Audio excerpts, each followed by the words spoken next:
Alô, turma boa do canal Ave Mais, um grande abraço, muito bom dia para você ligado aqui no Acorda Vascaíno. Acorda Vascaíno bem cedinho nessa sexta-feira, dia 9 de dezembro de 2022. Cedo porque daqui a pouco a bola vai rolar. Meio-dia, Brasil e Croácia, Croácia e Brasil, quartas de final da Copa do Mundo. O Brasil vencendo hoje estará entre as 4 melhores seleções do país. Temos todas as condições, vamos pegar um adversário que tem, pelo menos para mim, vamos colocar um adjetivo, chato. Time chato da Croácia. Não é um timaço. Tem alguns bons jogadores, o Luka Modric, principal deles, jogador muito especial. Tem o Perisic, que é um bom jogador, que joga pela esquerda. Kramaric também é um bom jogador. Enfim, tem alguns bons jogadores, mas a seleção brasileira tem um time muito bom, muito forte, do meio para frente, e eu estou bem esperançoso. Acho que o Brasil tem grande condição de ganhar da Croácia e não vejo grandes dificuldades, não. Vai ser aquele jogo amarrado, é um jogo contra um time europeu, complicado, que também era a Sérvia e o Brasil ganhou, que era a Suíça, que foi um jogo difícil e o Brasil também ganhou, mas acho que o Brasil tem condição de conseguir uma boa vitória e passar para as semifinais. Mas o assunto aqui é Vasco, só tô dando o recado. Meio-dia, bola rolando, eu vou estar ligado. E logo mais, no canal Atenção Vascaínos, a gente vai fazer o nosso pós-jogo. Vamos falar de Vasco, mas vamos falar também do jogo da seleção. Eu queria falar sobre algo que eu tenho muito hábito desde pequeno, criança, de jogar lá meu botão, de escalar times. Me lembro, 1974, eu tinha 4 anos de idade. Eu tenho uma fita na minha casa, que eu não sei mais onde está, meus pais já faleceram, já mudei tantas vezes, que eu gravava os nomes dos jogadores das seleções da Copa de 74. Tomaszewski, goleiro polonês, Szarmak, jogador polonês, Lato, grande jogador polonês. Aí você ia para Jan Glub, goleiro da seleção holandesa, os irmãos René e Willy van der Kerkhoff da Holanda, o grande Johan Cruyff. Você tinha na Alemanha Paul Breitner, Gerd Müller, Sepp Maier, que era meu grande ídolo, adorava o Maier como goleiro, sempre foi a posição que eu mais me amarrei. Você vê que eu falei do Jan Glub, que era o goleiro da seleção holandesa, do Tomaszewski, que era o goleiro da seleção polonesa, e o Sepp Maier, goleiro da seleção da Alemanha. Sempre gostei muito da posição de goleiro, depois mais tarde fui brincar, joguei bola, mas era muito mais pelo gol, fui goleiro de handball, então sempre tive essa predileção. Eu queria falar sobre esse tema goleiros que ontem eu levantei no News, mas antes eu queria só falar que quando pequeno, eu tinha muito disso. E depois, em 1990, quando eu fui à Itália, pela única vez na minha vida, fui fazer a Copa do Mundo da Itália em 90, eu me lembro que a Gazeta dello Sport, principal jornal italiano, o cor-de-rosa de lá, tinha muita mania de sempre escalar os times possíveis, dentro das especulações dos jogadores que poderiam ser contratados, e montava-se um time. Eu achava aquilo, pro torcedor, é um negócio assim, eu tenho certeza que você da mesma forma. Começa a pintar os nomes, você já monta na sua cabeça, porra, esse. E aí você se frustra quando não vem aquele jogador, vem um outro. Mas aí quando vem aquele jogador, você fala, porra, agora vai. E eu tava ontem brincando um pouquinho com essa situação do Vasco, né? E comecei a montar assim, hipoteticamente, um time diante aí das especulações e de coisas que são concretas. Se não, vejamos, Kehler no gol, goleiro do Inter, ou então Marcelo Groi, o Kelvin na lateral direita, jogador do Atlético do Paraná, Lianco, zagueiro, seria muito legal, o Pedro Henrique, zagueiro do Atlético do Paraná, apesar de ser difícil, o Lucas Piton, lateral esquerdo do Corinthians, que o Vasco está fazendo consulta. O meio de campo ontem falou-se do nome do Cuejar, que não tem nada certo, não houve nenhum contato, mas acho que seria muito legal. O Cuejar é um ótimo volante, jogador de muita qualidade. Júnior Urso, tá fechado. O Andrei, que tem que jogar. E na meia, não sei, de repente um outro meia aí que a gente não tem muita ideia. O Alex Teixeira mesmo pode jogar ali, mas de repente trazer um camisa 10 é fundamental. E aí na frente, o Diego Valois, atacante do Tajeres de Córdoba, que o Vasco já fez proposta, e o Pedro Raul. E eu fiquei imaginando assim, pô, não tá bom, cara. Claro que não é um timaço galáctico, mas que time bem treinado, competitivo. Vamos colocar na meia ali o Davi Terãs, que a coisa deu uma mudada, que o Atlético fique mais flexível, apesar do jogador ter contrato até 2026.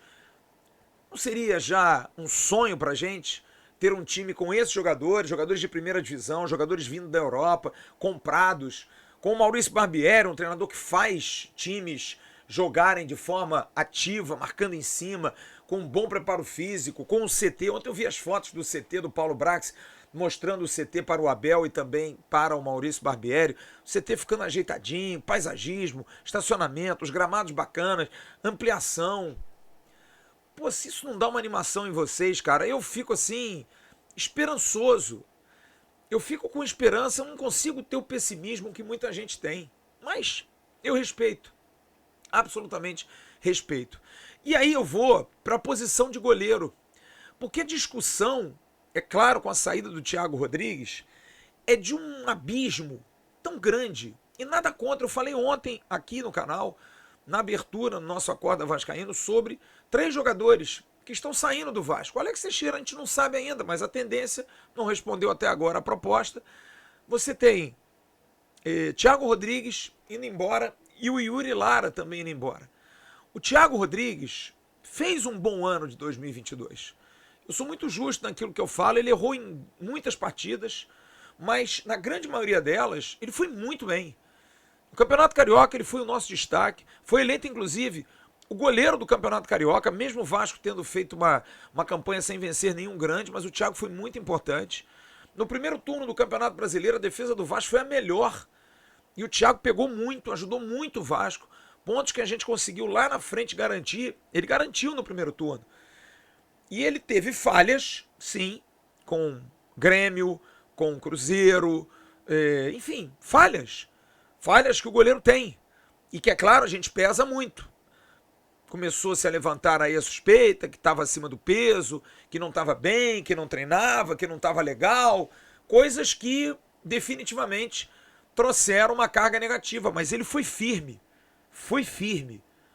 Chegou até a ser, de uma maneira vil, terrível, até duvidada a sua sexualidade. Para a gente sentir como é que as pessoas hoje estão se achando no direito de tudo, absolutamente de tudo. Mas o Thiago superou, e o jogo contra o Ituano é um jogo para a gente dizer obrigado ao Thiago Rodrigues. Eu digo obrigado, porque ele foi artífice, foi muito importante, protagonista naquele jogo. Mas aí sai o Thiago Rodrigues, que não queria ficar, fez uma proposta muito alta, acima daquilo que ele ganhava. Ele já tinha tido uma oportunidade no meio do ano de ir para o São Paulo, acabou não indo, e agora provavelmente vai buscar uma outra alternativa. E aí se comentam os goleiros que o Vasco pode querer e quer, sim, informação eu dei, e a informação que eu estou dando tem embasamento. Esses 4 goleiros citados, o Kehler, o Marcelo Groi, o Ivan e o Léo Jardim, são 4 goleiros que estão no radar do Vasco. Contactados através de empresários, através de agentes e um diretamente com o clube. Proposta feita, que é o goleiro que o Vasco quer. O Paulo Brax quer. As pessoas perguntam, mas poxa, eu não sei por que essa admiração do Paulo Brax pelo Kehler. Bom, primeiro, porque o Paulo Brax conhece o jogador. Segundo, o Paulo Brax renovou o contrato do Kehler. E terceiro, só ver o desempenho dele e o último semestre dele no Internacional. O Inter, vice-campeão brasileiro, deve muito ao Kehler, que agarrou demais. Goleiro simples, direto, sem muito enfeite. Goleiro da escola Alisson, o nosso goleiro da seleção brasileira, que é um grandiosíssimo goleiro. Então, o Kehler é um jogador que interessa, é jovem, tem 26 anos e que quer a projeção de carreira. Aí vem o Marcelo Groi, que é um goleiro mais experiente, 34 para 35 anos, jogador experimentado, jogador campeoníssimo no Grêmio, acostumado, jogador de seleção brasileira, está na Arábia jogando em altíssimo nível, joga Copas Asiáticas, joga o campeonato local, estádios completamente cheios. Ontem falei com o empresário dele, o Bruno Junqueira, que me mandou inclusive um vídeo de estádio lotado com 30, 40 mil pessoas nos jogos do Etihad. A gente tem uma ideia de que, de repente, lá não tem não, mas tem muita paixão também. Então ele está muito bem, mas viria por um projeto esportivo. O Ivan é mais pelo interesse mesmo do Vasco. O jogador não ficou no Corinthians, foi emprestado ao Zenit, e o Vasco vê no Ivan o mais alto dos goleiros, tem 1,96 m e é um goleiro novo, é o mais novo de todos, tem 25 anos, uma grande oportunidade de negócio. E o Léo Jardim da mesma forma, um goleiro que foi muito bem para Portugal, no Rio Ave, classificou o Rio Ave para competições europeias e foi ao Lille da França, onde brilhou, foi muito bem no Lille da França. Então, é um goleiro também de boa monta, talvez o menos famoso de todos. E ontem eu coloquei o Carlos Germano, especialista para falar da condição de goleiro e alguém que sabe o que é jogar no Vasco. Ele vestiu de forma maestral a camisa 1 do Vasco. Então, não há como a gente dizer, não, Germano, não. Germano tem total condição de dizer quem deveria ser o escolhido. E ele escolhe o Marcelo Groi. E eu queria falar sobre isso, porque eu conheço os 4 goleiros. Conheço bem. O Kehler, um pouco menos, de ver jogar esse ano e ser muito destacado. O Léo Jardim, um pouco menos que o Kehler, mas de vê-lo em alguns momentos jogando em Portugal. Na França não tive oportunidade e ele foi muito bem. O Ivan é um goleiro jovem, mas sempre foi uma promessa na Ponte Preta, seleções de base, mas nunca brilhou tanto aqui no Brasil. Tanto é que foi para o Corinthians e o Corinthians o emprestou para o Zenit. E olha, eu digo a vocês o seguinte, eu acho que qualquer um desses 3 estaria muito bem servido. Dos 3, eu prefiro o Kehler. Acho que é um goleiro mais arrojado, é um goleiro de uma maneira mais simples. É um grande goleiro, mas eu acho que qualquer um dos 3 estaria muito bem. Mas eu concordo com o Carlos Germano. Eu acho que esse momento o Vasco precisaria de alguém de peso, como o Marcelo Groi. Marcelo Groi é daqueles goleiros que chegam e intimidam o adversário. Tem o adversário um receio. É claro que é um outro nível de goleiro. Chega no Vasco meio como primadona. No caso de um goleiro desse jovem, é chegar com uma responsabilidade de jogar num grande clube. Porque o cara que veste a camisa 1 do Vasco sabe que ali jogou Barbosa. O CT onde ele vai treinar é o CT Moacir Barbosa. Ali foi a casa de Andrada, um dos maiores goleiros da história do Vasco. Tomou o gol mil de Pelé, mas maravilhoso. Campeão brasileiro em 74, o argentino.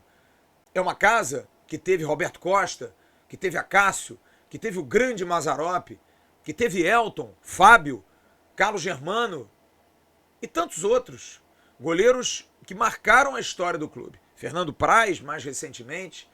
Tantos goleiros bons trazem uma carga muito grande para quem é o número 1. E para quem é jovem, é claro que isso também aumenta a responsabilidade. Mas eu acho que esses jovens hoje estão tão acostumados. Eu fico imaginando o Ivan jogando na Rússia, no Zenit. Futebol difícil, com frio, com guerra, com tudo que possa imaginar. Futebol de choque, atacantes duros.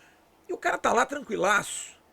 Eu fico imaginando o Kehler, que até o meio do ano não jogava no Inter, estava lá na suplência, o Daniel deu uma brecha, ele entrou, jogou 15 partidas e fez um campeonato extraordinário, jogando contra Flamengo no Maracanã, jogando contra Palmeiras e matando a pau.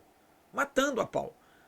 Então é um goleiro que pode também dar um gás. Vejo o Léo Jardim jogando na Liga 1 da França, jogos contra PSG, contra Mônaco, contra Lyon, jogando pelo Lille, em Portugal da mesma forma, pelo Rio Ave, eu vi jogar contra Porto, Sporting, Benfica, contra Braga, e jogando muito bem, goleiro muito destacado, excelente goleiro.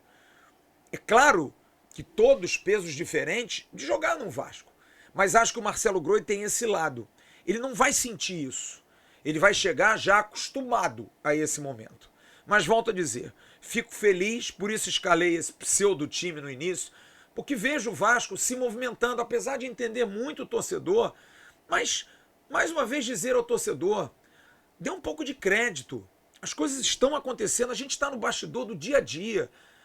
Os empresários já têm uma visão diferente do Vasco. Os empresários já têm aquela situação de vamos aguardar. Está aí o exemplo do Pedro Raul, que até por negociação está ajudando para que os japoneses também tirem um pouquinho o pé do acelerador. No caso do Wellington Rato, por exemplo, o Vasco fez ao contrário. Ah, é? Não vai dar? Não vamos entrar em leilão, não. Cruzeiro, Fortaleza e São Paulo, não quero. E botou-se no papel um jogador de 1 milhão de euros de 30 anos. Seria legal, mas é muita areia para o caminhão. Não que o Wellington Rato não seja um bom jogador, mas não passa de um bom jogador. Seria importante. Eu adoraria. Acho que o Rato é um excelente jogador. Fico com pena do Vasco não ter contratado. Porém, não é a última bolacha do pacote. Então, eu começo a ver assim com bons olhos. Porque eu tô falando para vocês, a gente está no dia a dia. E as pessoas acham que a gente tá aqui contando história para você, para influenciar alguém. Não, a gente não tá para mentir. A gente não tá aqui como profeta do apocalipse, do caos. Não há caos no Vasco. Eu perguntei isso ao Paulo Brax na primeira pergunta da coletiva. O Vasco vivia um caos. E ele me respondeu sobre o caos, que o caos não há mais. E não há. O Vasco hoje vive um momento de paz, vive um momento de expectativa. E os movimentos são claros, eu estou falando para vocês. Acreditem. O Vasco se movimenta nos bastidores e pode estar demorando, está todo mundo ansioso, mas é porque a gente perdeu o hábito, eu já falei isso aqui. A gente estava acostumado a contratar 5, 6 jogadores a 100 mil reais, 50 mil reais, empréstimo, o reserva. Aí é fácil negociar, gente. Aí é mole. Pegar o que vocês chamam de refúgio é mole. Libera rápido, enche linguiça e vocês ficam felizes. É isso que vocês querem? Se vocês querem acreditar que a gente está aqui para contar uma história, tudo bem. Vocês vão ter 2 trabalhos, porque eu não estou aqui para contar história, eu estou apenas para trazer o que eu vivo diariamente. Todo dia a gente está dando notícia no canal, todo dia a gente apura. Vocês não sabem a minha alegria de ouvir o presidente Andrés Fassi do Tajeres de Córdoba e perguntar a ele, um companheiro seu aí de Córdoba me disse, jornalista, que o senhor tem uma proposta de clubes brasileiros pelo Diego Valois, é verdade isso? E ele disse sim, tenho. 2 clubes brasileiros. E eu insisti, mas o senhor pode dizer quem são? E ele disse, não, a princípio não. Eu falei, mas para mim seria muito importante. Me diga, por favor, o Vasco da Gama tem interesse nele? E ele disse sim. Foi uma boa proposta feita pelo Vasco, mas um outro clube também fez, e há o futebol da Alemanha. Para mim, a gente que cobre o dia a dia, a gente que está no dia a dia do clube, isso é uma baita de uma satisfação. A gente saber que o Vasco ligou para um clube da Argentina, para um jogador jovem, 26 anos, seleção colombiana, que está jogando bem, em alto nível, porque aí eu vejo muita gente desdenhar. São pessoas que torcem contra, só podem torcer contra, porque nada tá legal. Nada absolutamente tá legal. O cara é um dos maiores atacantes do futebol argentino, um colombiano. E aí, de repente, não vale. Eu tenho certeza que muita gente vai dizer aqui embaixo, pô, melhor atacante de futebol argentino, dos melhores? Sim, amigo. Pesquise antes apenas de jogar pedra.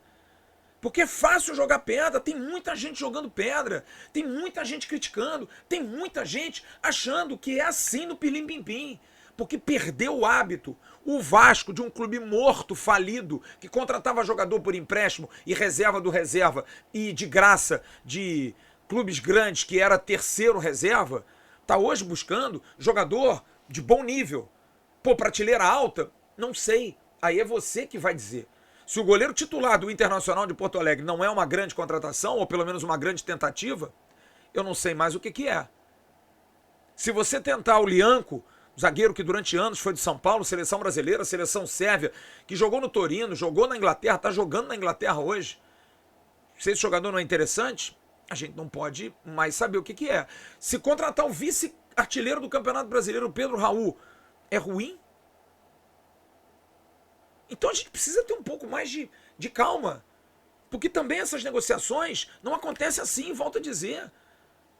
Mas tem gente que pressiona, tem gente que fala, tem gente que grita, tem gente que reclama. Mas me parece ser uma coisa muito mais com segundas intenções. Que a gente não entende por quê, porque não vai mudar. A SAF foi aprovada tem 4 meses, agora, amigo, agora apoia. Ou faz a cobrança, claro que tem que fazer, porque a gente tem que fazer a cobrança na hora que a coisa não andar. Dia 14 de janeiro tiver 3 jogadores, a gente vai falar, vem cá, vai ter só esses jogadores? É claro, mas o mercado é assim. A gente tem que entender que mudou. Eu vi ontem ou anteontem uma declaração do presidente do Bahia falando sobre que vai mudar essa cultura. Essa cultura do torcedor tem informação, do jornalista através do conselheiro, do fulano, do cicrano tem informação. Acabou isso. Não é mais assim que a banda toca. Não vai ser mais assim que a banda vai tocar. E a gente vai ter que entubar, a gente vai ter que entender e se adaptar. Agora, é um desrespeito ao torcedor? Eu não acho. E eu acho que é uma cultura que a gente vai ter que se adaptar. Claro que também temos a cultura do brasileiro que está acostumado, mas vai ter que diminuir esse costume, gente. Até pro bem do negócio, até pro bem da negociação. Ou vocês não acham que me dói muito, às vezes, dar uma notícia dessa, como do jogador do Tajeres de Córdoba? É meu papel. Como eu ontem estava vendo o Sport TV, o canal Sport TV, estava lá o técnico da Argentina reclamando, eu não sei para quem, porque vazaram uma informação que o meia depois estava com uma lesão e o treino foi fechado. E o cara ficou chateado. Eu não sei para quem vocês torcem, Argentina e Holanda. Não, Scaloni, jornalista não torce para ninguém. Jornalista torce pela notícia, por pior que ela seja para o clube ou para a seleção do seu país. Ele não pode ser taxado de ir contra o clube ou prejudicar o clube. Não. É a nossa função.